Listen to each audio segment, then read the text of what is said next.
Hi everybody, it's Tom from Vehicle Visionary. Today I'm at Red River Chevrolet and I have to say a special thanks to my buddy Nick, who has already sold this 2022 Chevrolet Suburban High Country. And if you're wondering, how did you get your hands on a High Country? Well, thanks to Nick, number one, because he was the one who gave me access to this pre-sold model. But the reason why it's a High Country is because it was ordered quite a while back. So that'll give you the understanding as to why I'm getting my hands on this, and a lot of people are currently not. So thanks Nick, thanks Red River Chevrolet. Let's talk about what we have here. Iridescent Pearl Tricoat is the name of the exterior color, and the interior color is going to be jet black with mocha. And I'm going to tell you what, the color combination here in this interior is impressive.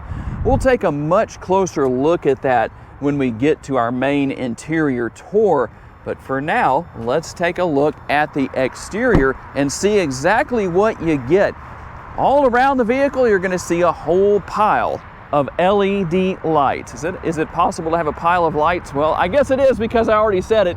But LED headlights, LED daytime running lights, and just such a nice look. I really like what Chevrolet has done here with the design of the blinker and the way it just kind of works its way around here. You even have an air curtain right there. Take a look at that. What exactly is that for?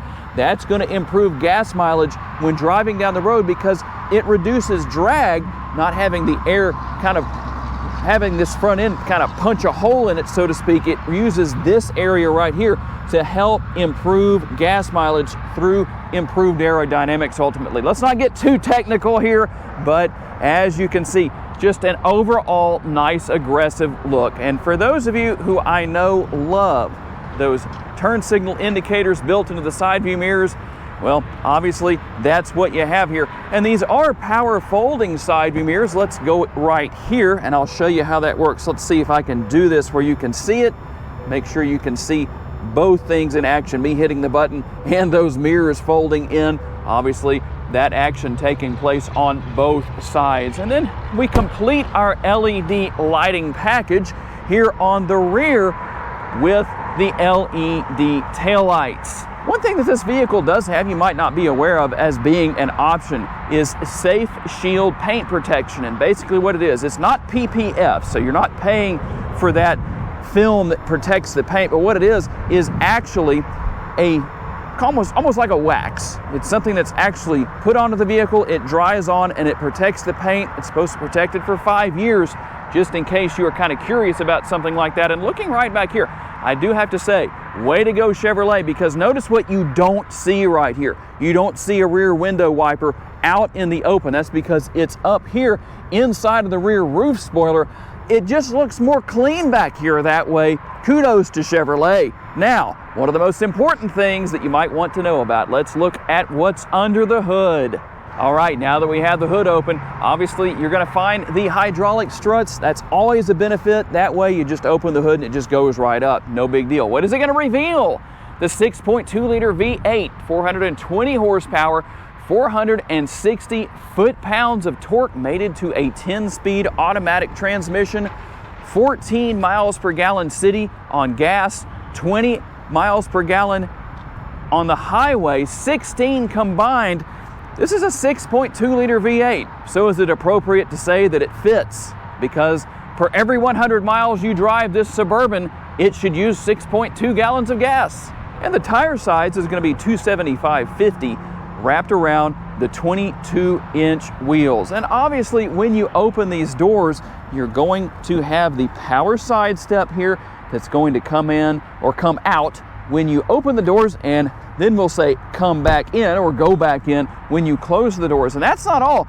You also have the lighting package that illuminates this area of the vehicle. So when it's dark, it's easy to see underneath there. That's a benefit. Also passive entry, which is a huge benefit, not only here on the front doors, that's what this button right here is, but also on the rear. And the good news for you parents or whatever the situation may be where this is necessary, when you have the remote on your person, you can walk up and unlock all 4 doors from the rear door area. Speaking of the remote, there is what it will look like.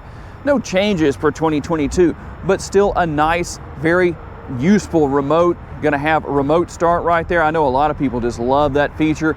And we can open the power rear lift gate with the remote, but you can also, even though you can't really see the logo projection down there, you can also just swipe your foot right here and then it's going to open automatically. If it was dark enough out here, you'd be able to see the Chevrolet logo down there to let you know where that is. So your cargo capacity numbers are going to start at 44.5 all the way to 144.7 cubic feet. And via these buttons right here, you can maximize your cargo space or do it a couple of different ways. So let's start with the rear seats here. We're going to lower these down. Let's see if we can get that to start working. Why isn't there? We go. Now they're starting to work. So as those seats lower, one thing to notice here is you have the up and the down arrows for those rear seats. You're only going to be able to drop the middle row seats. You will have to manually put those back in place, which is not hard to do, but just so you know what's there. What about towing capabilities? Well, when properly equipped, these Suburbans can tow up to 7,900 pounds. And we'll take a look at some of the additional storage space underneath the floor right here. You have a lot of storage options all throughout the interior of this Suburban, and I think this might be the absolute best angle to show you the panoramic sunroof that this model comes with. We'll also go ahead and put these seats back up. Now, one thing to notice about this is that you have to keep your finger on the button. Did you notice that right there? When I let go of the button, the seat goes back down. So you're gonna have to hold those buttons up in order for those seats to continue to come up. We'll hit the button right here so that we can go ahead and close that. Let's get started with the interior portion of our tour. I told you we were gonna be a little bit more in depth with that. We'll put this seat up. And the good news here is that you can move this seat back and forth. That's what this lever is for right here. This lever, when you pull it twice, here's what happens. We're gonna take a look into the back seat, and while you have a pass-through right here, not everybody may want to go through that area. So here's what we're gonna do. We're gonna hit this once, and it's gonna go down like that. We're gonna hit it again, and I didn't even have to do anything other than push that. And you can see that the seat is adjustable back and forth. That's why you have the tracks right here. So that's very convenient. Now let's do a real world look at what things look like when you're sitting here in the back seat. A little hard to do one-handed, but I'm going to tell you what, there is a lot of space back here. And you can see how much space there is. The seat's way forward, but even if it was way back, the seat would come to about right here. In fact, let me change that position and I'll show you on camera. Okay, there we go. Now that I have the seat as far back as it will go, I'm 5'10", and you can see that I still have quite a bit of leg space. Now, I'm not stretched out very far, but at least I could put one leg out there, I guess. But it's not that bad, especially for the kids. They're gonna be super comfortable back here. And you can see the difference between the two seats. This on the driver's side is all the way forward, and then I have the passenger side seat right here all the way back.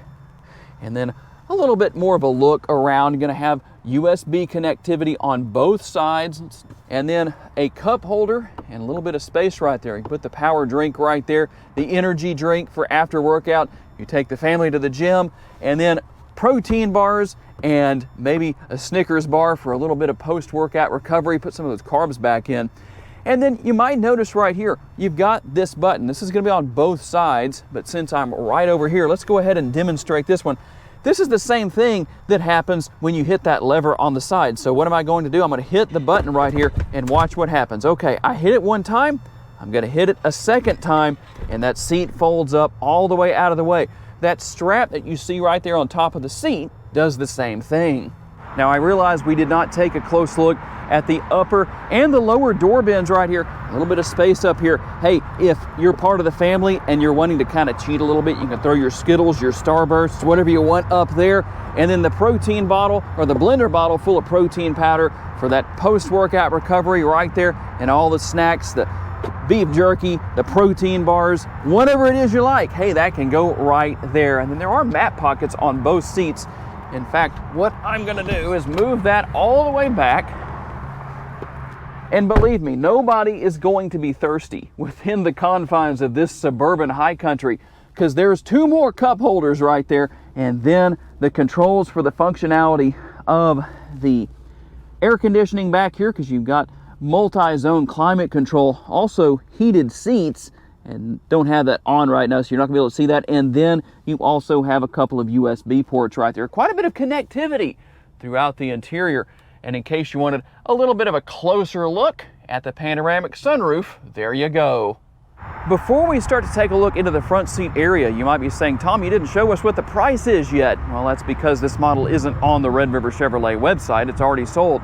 But the price is $87,825. You'll have to tell me down in the comments what you think about that. But as you can see, you're going to have another upper door bin, the lower door bin right here. Plenty of space right there, that's for sure. And a very nice looking dashboard. The way everything's laid out here just looks right.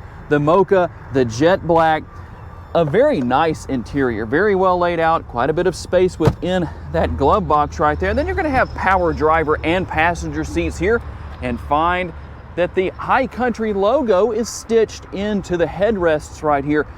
Tell me in the comments what you think. Should that be in all of the headrests within this vehicle instead of just the front two? And then a little bit more space. I told you there was a lot of space to store things in here.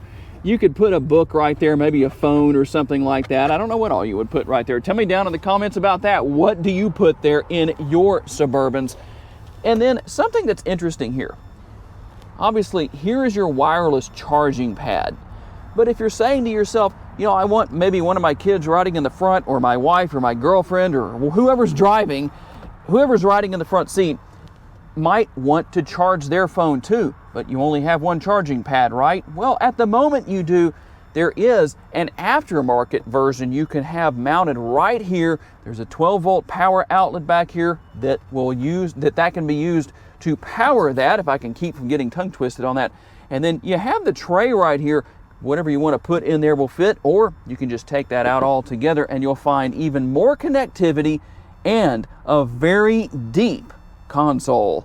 Essentially, we took a look at the driver's side door, but we'll take another look here just a little bit more in depth. Obviously, you're going to have the same setup here that you did on the other side, but a couple more things here that you didn't have there. Obviously, the controls for the side view mirrors, and then you're also going to have your seat memory settings right here, and then you can change driving modes right here. We'll look at what those are shortly. Control all of the lights around the vehicle right there, and you have the buttons here for some of the safety features, your power parking brake, and the heads-up display. I'm hoping I can get you a really good shot of that. But I wanted to hop in here. Let's see if I can get in here just right so that you can see both screens come up. I hope that it does this justice, because it just looks so good on this High Country. Check that out.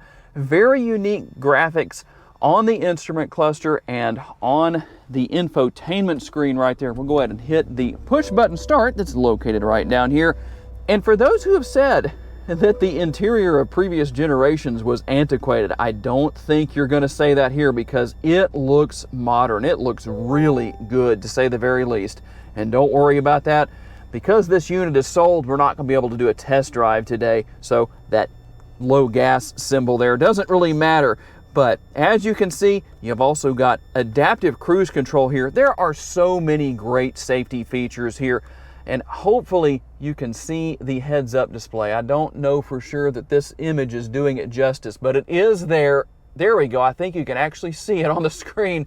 But you can adjust a lot of different things with that. You can adjust the position, which is what I'm doing with those buttons I showed you on the side there to the left of the steering wheel. You can also adjust what's actually on the screen. You can also dim or brighten the heads-up display depending on what you want to do with that. I like to keep that as bright as possible. And we also have the rear view camera. And that's really helpful, because let's see if we can give you a good view of this. I don't know how easy it is to see here, but obviously if you have all of the headrests up back there, which those can be lowered, but when there's people sitting in the back seats, especially in that middle seat area of the rear, well, it's going to be hard to see out of that rear window. And so that is where the rear view camera comes into place. And you can adjust the position of that, so that's easy to do. There's quite a few features and functionality here. You can adjust brightness and all kinds of different stuff here. So depending on what you want to do with that, well, you can do that. And by the way, what are the driving modes that you have here? So we're going to take a look at what we have. As you can see, everything that I'm going through right there, you've got sport, you've got normal. Let's keep going here. You've got your tow haul mode, snow and ice. Everything pretty easy to figure out here, but I like how it looks very nice. Very nice instrument cluster graphics. And you have the floating touch screen right here. Tell me down in the comments what you think about that. This is GM's latest screen. Obviously, if you're going to be doing some trailering, you have everything you need right here, and you can do your trailer test right there. There is a lot here. I'm not going to go through every single little thing, but just to show you what's here on the infotainment screen, we'll take a look at navigation. I think that will come up. Well, I thought it would, but we're not going to be able to do that. But you kind of get an idea of what is there. Obviously, everything there for your music. And then also, we'll take a look here in just a second at the cameras. In fact, you don't have to go into reverse to see the cameras. There was a time when you had to do that to be able to see the camera views around the vehicle, or maybe one view in some cases in the past, obviously, and still that way with some vehicles. But as you can see, you've got that 360-degree view right here, and we'll just run through the different views. There are multiple cameras all around this vehicle, and while these are very large vehicles, well, to be honest with you, it's so easy to get used to using everything here and get used to parking, get used to the size because of the fact that you have all those cameras.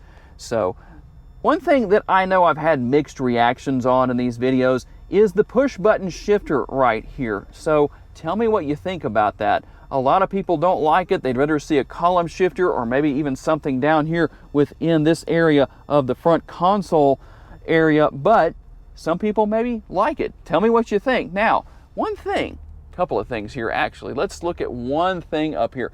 If for some reason you cannot get that hands-free function to work on your tailgate, come and check this button right here, because it can be turned all the way to off, or you can turn it back and that rear lift gate will open 3/4 of the way or all of the way. So depending on your situation, well, obviously you can make adjustments accordingly. And there is a very nice power shade that you can control from that same area for the panoramic sunroof. Now, one thing you won't see here is the sunglass holder. Where exactly is that? Well, believe it or not, it's right down here. And all you're going to do is just pull back like that and then push it open and you're good to go. So a pretty easy thing. That's where your sunglass holder is. And everything else, well, pretty simple to figure out as far as your dual zone climate control goes here in the front area. Heated and ventilated seats, which are located right here actually. And then everything pretty simple and easy to figure out. I'm going to turn that down so we don't accidentally have any problems with wind like we did outside, wind noises, and I apologize for that. By the way, connectivity right here, as you can see, and a couple of cup holders. So that is what you basically get. And I think you get quite a bit on this 2022 Chevrolet Suburban High Country. All right, guys, now that I've finished talking, it's time for you to type so I can read your comments and see what you think about the 2022 Chevrolet Suburban High Country. I'm interested to see what your thoughts are. Are you planning to buy one of these? Maybe you have one ordered. Tell me down in the comments. Definitely got to say, again, a special thanks to Nick here at Red River Chevrolet for loaning me the keys, or the remote. You don't have keys anymore, do you? The remote to this model for the day so we could show it to you. And I got to say a special thanks to all of you for being kind enough to give me the opportunity to give you a vision for your next vehicle. If you enjoyed this video, make sure to check out another of the videos that's on the screen right now, and I will see you there.